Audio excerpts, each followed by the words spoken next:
everybody on social media. Hopefully, everybody can hear us here on Facebook Live and on YouTube Live. Hopefully, you guys can hear us loud and clear. We're, as you can see, broadcasting live out here at Pinstripes, and I'm with my good friend here, a guy who is in the Georgia Tech Hall of Fame, one of the best football players ever to lace him up at Georgia Tech. Kent Swilling is in the building. What's up, brother? Hey, good to see you, brother. Hey, man. Happy New Year to you. Happy New Year to you, and good to be seen. And we're going to go live on Blog Talk Radio in just a second, so you guys actually will be able to listen to us, and we'll have the live call-in number set up.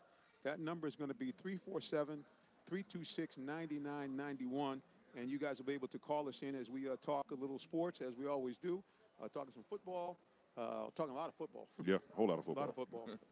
So you guys get sent, like I said, again, you'll be able to dial up the number and be able to join us as part of the broadcast, and we encourage you to do so. We had some people do that last week, and we had a good time here. And again, we're broadcasting from a good friend of the program at Pinstripes Bowling and Entertainment Center, located right on Highway 138 in Stockbridge, Georgia. You guys can come out. And matter of fact, give us a call. We still have actually a couple of free bowling passes, believe it or not, set up. So will they honor the 2017 bowling pass? Yes, they will. Okay. Yeah, fortunately, they're not dated. So thank God for that. So we don't have to worry about that. But again, you can give us a call, 347-326-9991. The phone system will be set up in just a second that you'll be able to join us live on the broadcast.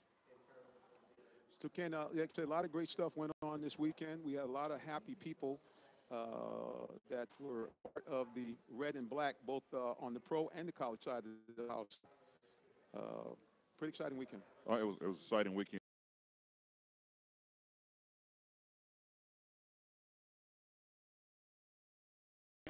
One of those things that, it was just really good to see prevail. I'm talking about the Falcons right now. Right, absolutely. I got you. Yep.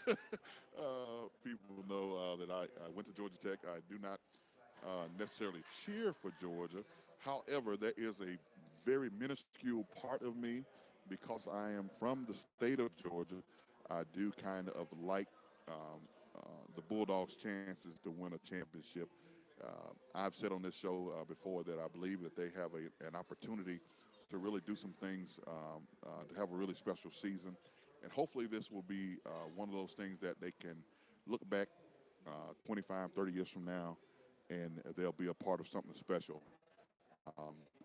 As we see, if you're an Atlanta fan, you see, and we know how important it is to seize the moment whenever you get an opportunity to win a championship. Georgia is on the precipice of doing that. It's bittersweet coming out of my mouth, because I am, like I said, I am a Georgia Tech guy. I'm bleed blue and gold all the way through, and I love Georgia Tech. However, I am a realist when it comes down to what Georgia is doing. Align it so that we could possibly have an all SEC situation. I think me and you talk. I was a Clemson, almost a Clemson guy, and I'm an ACC guy. So I wanted I wanted my conference to be involved in the situation. Everybody wants the conference to be involved in the big dance if they get an opportunity, and that was part of it last night. I really do think going into this game, you mentioned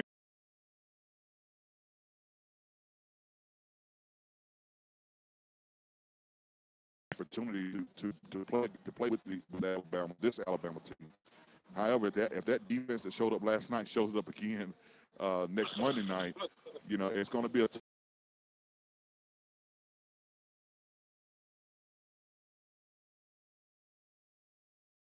that rattled Clemson, and then once the turnovers got involved, and that's the key. That's going to be the key to this game. That's going to be my key to this game. If Georgia can hold onto the ball, not have those turnovers that produce points. They got away with it against Oklahoma, but I don't think you get away with it if it happens against Alabama and they give the ball up and turn the ball over a couple of times and it produces points.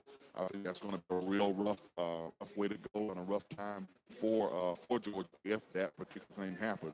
But I tell you what, Miles, I can't wait to be in this city next week. I'm telling you, it's going to be live. It's going to be electric. It's going to be, as we say, off the chain. It's going to be all week long. There's going to be some stuff is going to be going on. We got, Georgia playing Monday night, the Falcons are playing Saturday night. So, it's going to be one of those things where it's good. It's a good time to be in the state of Georgia and in the city of Atlanta. It's a real good time for us to get here and to see these things happening.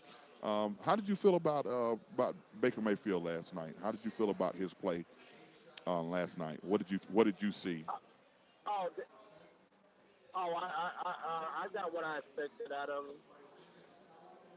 I mean, I knew he was going to show up and show out. I mean, I really thought them getting this high score like they did, I thought it was going to be an advantage for Oklahoma. I really didn't think Georgia would have a chance if they scored that many points. So Georgia really surprised me with how many points they scored, especially with a freshman at QB like that, a true freshman at that, not a red shirt, a true freshman. So it really surprised me how they went point for point with Oklahoma. Because once I thought they got in the 40s, I thought it was all Oklahoma, man. I really did. I think so. I believe that too. I thought the same thing. I really think, it's a shame that Oklahoma couldn't find a way to stop the run. I saw so many bad run fits. Yeah. I'm like, you had a whole month. You know what these guys do. And, they tried at first to load that box up and to make Georgia do some things differently. But for some reason or another, they got away. If you noticed, as the plays start breaking down, as things start happening in the course of the night, they started having some really bad run fits. And and Georgia just started out scheming them just really outflanking them off to the outside and running up the middle. They had a couple of possessions where they were one play possessions, that really changed the tenor of the game in the second half. Yeah, there's no question about it. They seem to have. Most definitely, and it really did. The defense stood up what it needed to in certain situations, certain downs and plays and whatever. In and out. But yeah, they really did. And Georgia, like you said, they had three. Their key was going to be their running game, and Oklahoma did exactly what I thought they did, just like they did earlier. They did with their loss to Iowa State. They missed tackles. They was there in position and there to make the tackles, but they just didn't make them. And they didn't make the plays when it was needed to. And Baker Mayfield can only do so much. He did what he's supposed to do as a Heisman Trophy winner. And hey, I'm trying to tell you, I mean, if he's not a first round pick, if Cleveland don't get him, I don't. If Cleveland don't get him, I don't know what's wrong with Cleveland. I mean, Miles. And being a game of I hate to bust your bubble, but I don't see Baker Mayfield the same way you do. I see him as he'll be a high round pick, of course. I'm saying, when I say high round, I'm saying maybe second, third round pick. But I don't see him having that fruitful kind of career that you projected him to have. I don't know. I know you like the little athletic guy, the little engine that could. I know you like those kind of guys. but I just don't see it out of Baker on the next level. He has to show me a little. He has to show me a whole lot more than most of the guys he's throwing to are wide open guys. So, and I'm not saying he doesn't have arm strength. I'm not saying he doesn't have any of that stuff. This is the same guy that was bragging about Kelly Bryant before the game. Now, the same guy that was bragging about I didn't brag about Kelly. I didn't brag about Kelly Bryant. So before you start lying and saying it's putting stuff in my mouth, the L word has come out. It has come out. It has come out. I did take Clemson. I do like Kelly Bryant. I a little bit better passer than Jalen Hurts. Now, as that's concerning, that's all I said. I didn't say anything else about how good he was going to do or what he was going to do. Now, Alabama, and I was talking about the Alabama defense from a month ago. Had I known that they were going to come out and play like that, I probably would have held my tongue a little bit because they came out and played a heck of a game last night.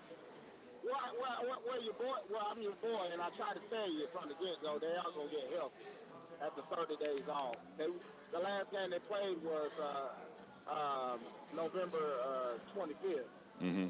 So they had plenty of time to get rested. And that's what happened. I mean, they were fully rested, and they knew Kelly Bryant was no Deshaun Watson. They knew he couldn't throw for 400 yards. All they did was worry about the run. They put their thing, and they knew he could run. They knew he was a better runner. They knew he was a better runner than Deshaun Watson, and they stuck down on that. Right. And if Alabama makes you one-dimensional, it's over. Yeah, if I mean, Alabama makes you one-dimensional, you have no chance. I'll give you that. That's exactly what happened. They saw an opportunity, and as opposed to having 1 week to prepare for Clemson this time, they had like I said, a whole month, and they smothered all of those secondary plays where the play breaks down, and they pick up yard, and Kelly Bryant will only pick up yardage, 8, 9, 10 yards. Scrambling around, they kind of suppressed all of that and made him, as you said, one-dimensional. And hats off to Nick Saban. Hats off to Alabama. I think they've kind of reestablished their dominance. And it's going to be a very interesting matchup next weekend. I know what they're going to do. I can almost see it in the blueprint in my mind is that they're going to load up and try to make Jake Fromm beat him. They're going to try to make him be that guy. And it'll be a little bit more pressure. And to Fromm's credit, the stage hadn't been too big for him yet. I mean, you think about this, the guy's first start was in Notre Dame. They got too big for him now. They ain't going to get too big for him. He's ready. And I believe it. I see that Tebow edge in him. I see that leadership. Hey, Miles. That guy that's going to lead your team that some people are lacking up at the NFL level, which I'm not going to call no names out tonight. But you know what I'm saying? Miles always has insider information. Yeah, I know. Wait, he's trying to talk about Matt Ryan right now. Right. He's really throwing shots at Matt Ryan. It's right okay. now. But it's okay. I'm just saying. Hey, Miles. I know you're excited and you're showing out a little bit. You're talking a little bit more than you would normally talk because the SEC is going. But you do realize this is the minister's show. He hasn't got a word in yet. So can you just give the minister a chance to talk a little bit? First of all, I want to check. Let me dial it. Now, let me ask a question. I only hear you. I can't hear minister. All right. Can you hear me now? I can't hear him. Can you hear me at all now? No, I can barely hear you. Like far in the back. I really can't hear you. All right. Well, I'm not sure why you can't. I'm coming through loud and clear here. But anyway. Really hard. Barely. Okay. I'm not quite sure what the story is, but for some reason he's not hearing me. So we will try to see if we can do this. Okay, I know what the story may be. Nope, I'm on. I've dialed myself up pretty well, Miles. So I'm not sure why you can't hear me, but you can hear me a little bit. All right. Well, at the end of the day, it's like this. In looking at this team, I mean, first of all, I know you're excited about the SEC, but keep in mind that Georgia and Alabama bailed the SEC out. Okay, because had both of those guys or one of them lost, the SEC was in trouble because you are aware that LSU had already lost.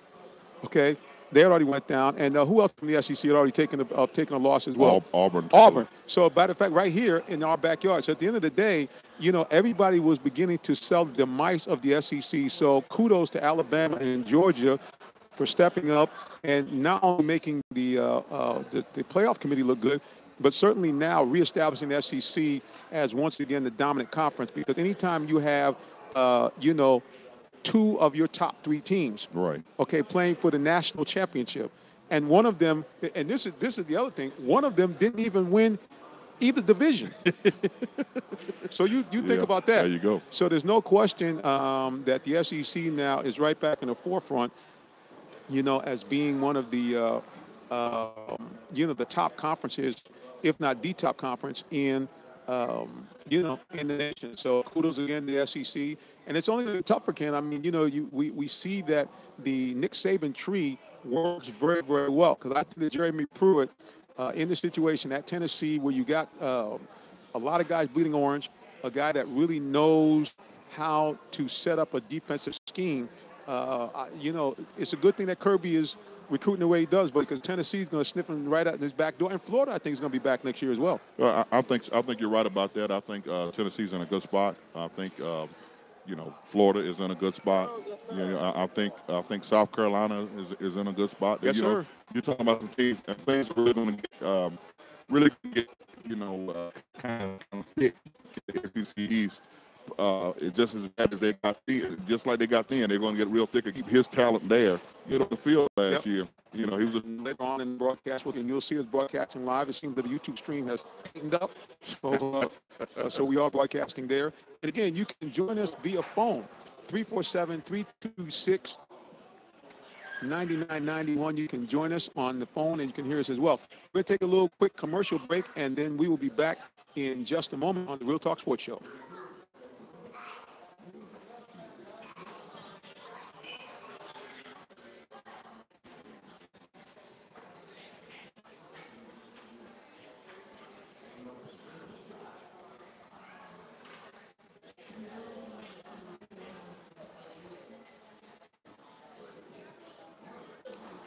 I guess we're having some technical difficulties here with our commercial break, so we'll come back to that in just a little bit. Again, you're listening to the Real Talk Sports Show as we broadcast to you from Pinstripe. Miles, are you still there? I think Miles. Okay. Okay. For some reason, I'm not sure why he's only hearing you, but maybe it's that strong, deep bass voice that's doing it. That's probably what it is. It's the bass in my voice that he's hearing, and it's projecting out and through the airwaves tonight. And probably with me, because Mike seems to be picking up all the. Well, I heard what you saying about something I couldn't see, and definitely on the right path and coming through it. So get a fifth ring, so he's fifth finger on one hand. So they have all the I see that. But other than that, I can hear nothing. That's okay. Like I said, hopefully the next time go around, we'll be able to you'll be able to hear us loud and clear. They are able to hear us on Facebook, thank God. So we've got verification. Everybody says you have it coming through loud and clear on there. Again, guys, if you want to give us a call on the show, 347-326-9991, and you'll be able to be part of the live broadcast as we broadcast to you from Pinstripes Bowling Alley and Entertainment Center, located right here off of Highway 138 in Stockbridge, Georgia. They actually have a full house out tonight. It's family night, the day after New Year's Day. A lot of people are off, and it's packed out in here. I'm trying to figure out. I'm like, everybody must be on vacation or something. Yes, they are, sir. Yeah, a lot of people have the whole first week off, so, great things are going on here. Well, the other thing we had going on, obviously, here in the metro area is the Atlanta Falcons found their way back in the playoffs. As I wrote in my blog, all year long, it's been the year of living dangerously, as the Falcons have found a way to make almost every game they did this year very interesting and keeping the win in doubt almost to the end. But I got to tell you, defensively, you really have to give Dan Quinn a lot of credit. A masterful showing against Cam, especially for the first quarter, and really all things started as far as kickstarting the offense. Right. Before that, man, they just seemed to not have any clue on how to move the ball in Atlanta's defense. So kudos to Quinn and Marquez Manuel to really getting that team set up so that Cam would not, do what he did to them the last time. And that was kind of key. They had to, play the way they needed to play in order for that to happen. I'll tell you, it was Cam was as off as I've seen him in a long time. Everything was high, everything was he just has a flaw when it comes to throwing it out. I'm talking about Cam Newton. I'm talking about Cam Newton. Yeah, we're talking about likes to throw off his back foot, as disgruntled as I have been, but because they were able to score and able to get a win, you got to take your hat off to Matt Bryant.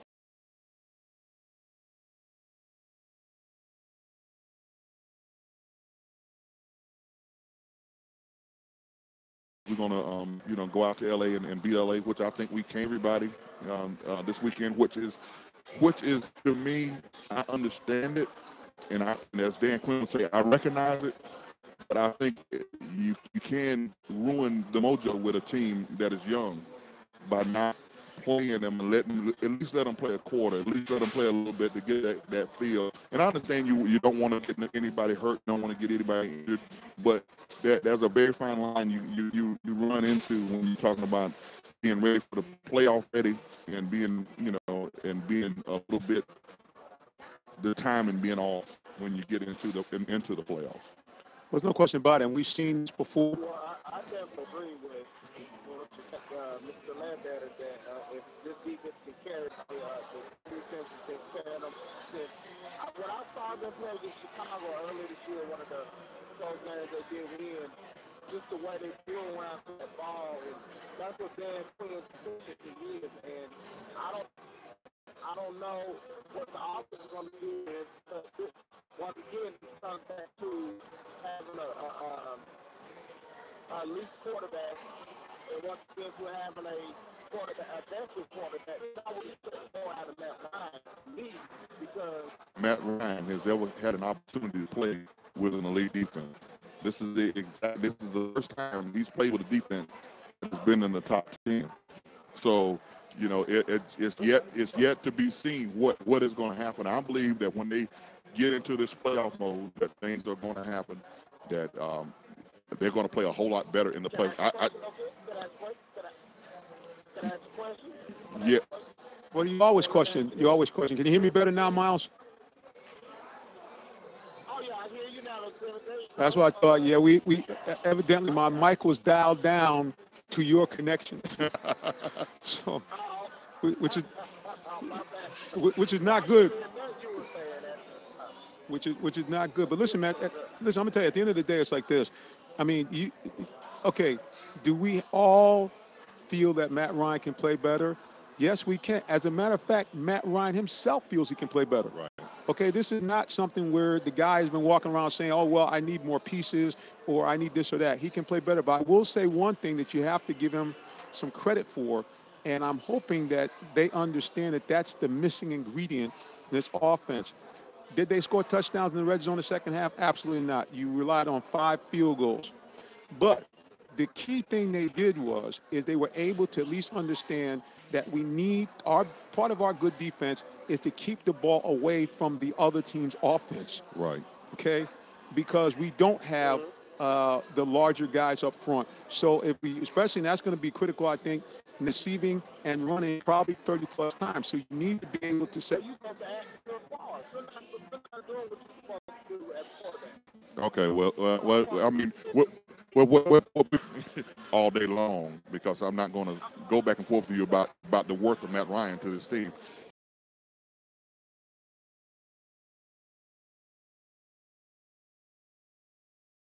He's thrown for 4,000 yards. Julio has over 1,400 yards. You know, we're in the playoffs and we're in a situation. How many teams in the NFC that were in the playoffs last year are back in the playoffs this year? Miles?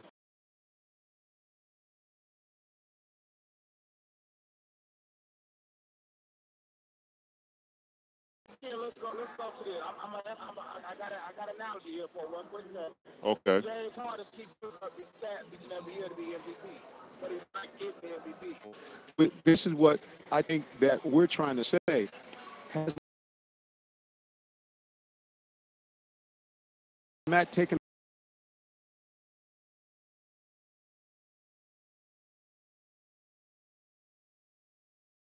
I mean, it's about what you get from Matt Ryan. You get about 19, 20 touchdown passes, double-digit interceptions. That's kind of who he is. And here's the thing. The years that the Falcons have went deep in the playoff, Matt had, quote-unquote, MVP-type years. He threw, close to 30 touchdown passes or more. Interceptions were still in double digits, but when you're throwing 30 touchdown passes, that's offset. Now, do you know who the second leading rusher is? Yep. He averaged just about 5 yards a carry.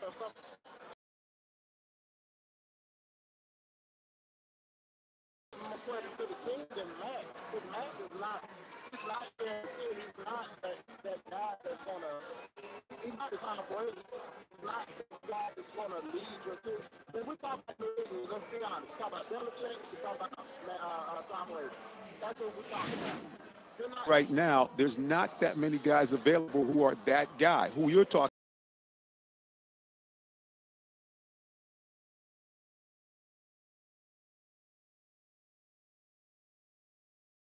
Quarterbacks who are better than Matt Ryan, you always talk about future Hall of Famers. Okay, so again, the only guy that you can say that is in that tier level that you kind of like a little bit more than Matt Ryan is Phillip Rivers. Okay, that's the only guy that you can say, okay, a lot of B, bro, that still came out like the old Timex rock. He took a beating and kept on ticking. So the fact that we understand this works. A guy like him has to be in rhythm. He's a typical West Coast style quarterback where they have to go pop, pop, pop, move and stick, move and stick. And I think this year has been a problem. The other problem is, let's face it, that he has not been in sync as much as they were last year with his receivers, because there's been several times with Julio where he's underthrown him, he's overthrown him. So we're not taking anything away from Matt or leaving him blameless, but I'm just saying that, right now. For what the NFL has become in the quarterback category, it's really not nothing to compare him to, for real. But what I'm saying is, he's a good quarterback. That's what he is. He's a very good quarterback, but he's not elite. That's what I'm saying. And all I'm saying is that, I mean, do you really? I don't expect Atlanta to beat the Rams this weekend. I don't. Well, is that who they're playing, the Rams, right? I wouldn't expect you to. I wouldn't expect you to pick the Falcons anyway, because you're a Carolina Panther fan. So I mean that has a lot to do with it, Miles. You know you're driven by your heart and what you love now. So so don't talk about that. Don't talk about that. I'm not expecting you to choose Matt Ryan or choose the Falcons. Matter of fact, I'm glad you're not choosing the Falcons. I'm glad you think they're gonna lose. I believe in the defense. Well, no. Hey, Miles. You're a hater. We don't need you on the bandwagon, brother. I already see what's going on. You're a hater, darn it. You're just a no good hater. Well, listen, guys, if you want to join us on the broadcast, hold on a second, Miles. Let me just update everybody. If you guys want to join us on the broadcast, we are once again streaming clean on Facebook Live and on YouTube Live. If you want to call and be part of the show, the phone number is 347-326-9991. I'm here with the Hall of Famer himself, Captain America, Ken Swilling in the building. Also on the phone from Game Time Sports on WIGO, Miles T is on the phone with us. Yeah, man, we can go back and forth a long time about the Falcons, but it's just, here's the bottom line again. It's still all in front of us. As much as we have gone through the angst of the up and down to the season, it's still in front of them, and so they still got a shot. I want to give a quick shout-out to my good buddy who's recovering, April and Lance sent me out, recovering from surgery. And so we thank God for her, and we look forward for her to be better than new. Yes. Amen. Amen. So, but yeah, brother. Okay, let's switch around here. We talked a lot. We've run the Falcons into the ground as always with Miles T. Who's your pick? Who's your pick, Miles? Who's your pick to advance in this first round of the playoffs to the wild card? We got the Falcons obviously playing the Rams out in L.A., and then we also have an NFC South showdown, Saints and Panthers. Who you like? I got to go with the Panthers this time because that's my team, but yeah, that's your team. Like me and the captain said, it's hard to be the team, especially in the NFC 3 times in one season. So I got to go with the Panthers on that, and I don't know if Matt Ryan could show up, be that MVP Matt Ryan more consistently. I mean, the Falcons got a shot with their defense because I'm very impressed. I love their defense. I said that last year, if I don't know if you remember. Right. I love their defense. They swarm to the football. They're consistent. The defense is consistent. The defense is more consistent than Matt Ryan this last year. I'm just saying, I think they're consistent. They do what they do. So I do give them a shot against St. Louis. I just hope Matt Ryan. I think they need to run a little bit. I think they just need to put all on Matt Ryan. But I give Atlanta versus. It might be Atlanta versus Carolina, and I don't know. They got one more game after that for the NFC Championship, right? Yeah. Now, first of all, if Atlanta beats the Rams, they would go play Philly. Philadelphia, correct. Philadelphia, and your team would have to go to Minnesota. You know, a team that you've already beaten. You know. And Miles, let me ask you a question. Somebody out there now, you know, when you talk about going from that, could they have done this on a like a week-to-week kind of schedule kind of thing? We'll never know. However, you know, that they were prepared and they came out and let them play. They were able to whatever trick they need to put in, whatever things they needed to do. And this is not the first time this has happened. We've seen, bigger schools be kind of low, be lulled to sleep, that they're not interested in playing ball in a lesser, in what they perceive to be a lesser game with a lesser team. And that team, that's their Super Bowl, that's their national championship. That's what they're there for. And anytime you let a team like that stick around, even though you might have more talent than they have, you might be bigger than they have, than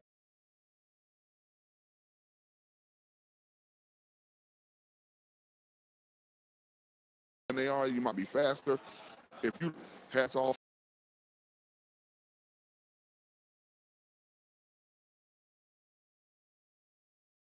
That win against Auburn, for what it's worth, it gave them some validity that that was not there before. So, I wish that was the way that I believe that. I believe they take the national champions in that book with the when they beat Auburn like that and hung with them and all that during the game. But I do also believe that Auburn did. I think Justin Azone was going to question the play calling early in the game. All these little side screens that worked earlier in the season for them. I mean, I guess that's their offense, but I think they really should have ran it down their throat with I can't remember his match number 1. Carryon Johnson. Yep. Carryon Johnson. I really think I don't think Auburn did enough big man football, big boy football with them. I don't think they handed it to them. I think they were still a little too finesse, and that's what UCF is used to in that AAC conference. That's what they do. Memphis does it, South Florida does it, Houston does it, and that's what they're used to. They play right into UCF hands the style of football, because Auburn is running down their throat, use their size against them and all that. So never take away from UCF. It was just 2018. UCF was the better team. Well, I'm going to try to see if I can get this audio from Coach Scott Frost. He was actually here in Atlanta to get some year accolades at the Chick-fil-A, at the College Football Hall of Fame. I'm trying to dial this up and see if we can get him on. Right now, we've had some, as always, we're doing stuff that's digital. Is always a little challenge, but hopefully he'll be able to pop on and we can get this interview. If not, I'll tell people, go to my Real Talk